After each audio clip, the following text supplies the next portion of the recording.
décembre 2025, dans le nord du Cameroun, un rendez-vous d'une grande importance est préparé. L'archidiocèse de Garoua, cœur d'une province ecclésiastique englobant le diocèse de Maroua-Mokolo, Yagua et Gaoundéré, s'apprêtait à accueillir le jubilé provincial des consacrés. 3 jours et une seule mission: rassembler les hommes et les femmes consacrés à Dieu en pèlerins d'espérance sur le chemin de la paix. Le jeudi après-midi, le flux commence. Ils viennent des 4 coins de la province. Religieuses, religieux, prêtres, laïcs consacrés. Les visages sont fatigués du voyage, mais les yeux pétillent d'attente. Le centre spirituel et pastoral Saint-Jean-Paul II de Garoua se remplit d'une énergie silencieuse et joyeuse. À 18h15, les premières vêpres résonnent. La prière commune scelle d'emblée l'unité de cette famille de foi réunie. Après le dîner, la solennité laisse place à la convivialité. La soirée culturelle offre un kaléidoscope de chants, de danses et de témoignages. Chaque congrégation dévoile un fragment de son histoire, de son charisme. Ce n'est plus simplement une rencontre, c'est déjà une communion. L'aube du vendredi s'élève sur le champ des laudes. La journée s'ouvre par l'Eucharistie, source et sommet de la vie consacrée.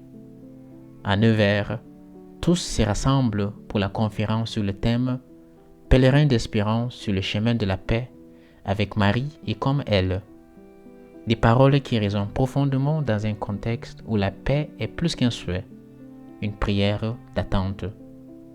Mais l'espérance ne se vit pas seulement en paroles, elle s'incarne dans l'action.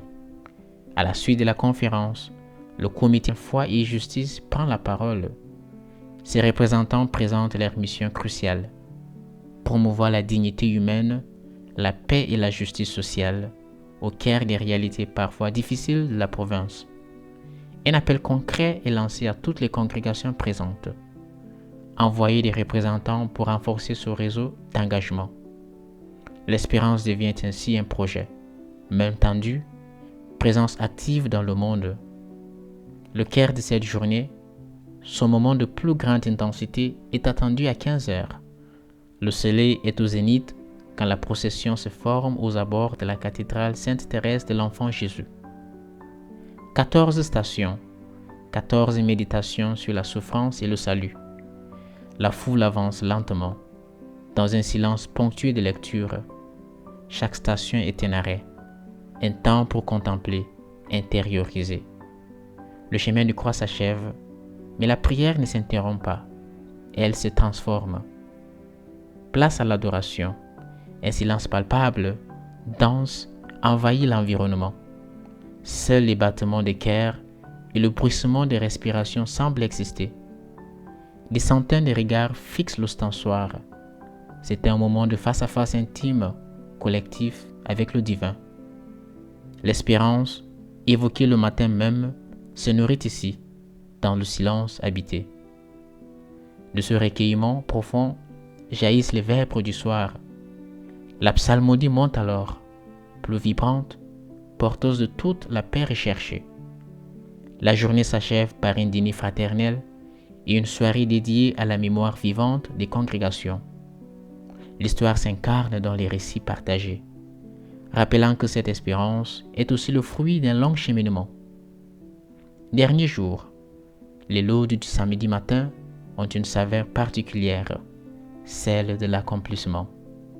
À 9h, la cathédrale est comble, l'assemblée est en attente, l'autel est préparé pour la célébration la plus solennelle.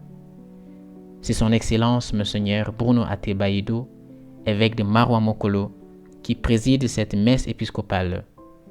Sa présence est un symbole fort de la communion de toute la province ecclésiastique. L'Eucharistie devient ici le point de convergence de tous les jours de prière, le socle sur lequel se fonde l'engagement renouvelé des consacrés. Le pèlerinage physique touche à sa fin, mais le pèlerinage intérieur, lui, continue. Du 4 au 6 décembre 2025, la province ecclésiastique de Garoua a vécu un temps de grâce. Ce jubilé des consacrés fut bien plus qu'un simple rassemblement. Il fut un arrêt sur le chemin, un ressourcement aux sources de la foi, un exercice concret de la fraternité dans la diversité des vocations. Il a tissé des liens plus solides entre les diocèses et ravivé la flamme de l'espérance. Ces pèlerins marchèrent de la paix, repartent nourris, fortifiés et porteurs d'une certitude. Leur consécration est un levain précieux pour le monde et pour l'Église de cette terre. Leur chemin continue, mais désormais, ils le parcourent avec le souvenir commun de ces 3 jours où, ensemble, ils ont été véritablement des pèlerins d'espérance.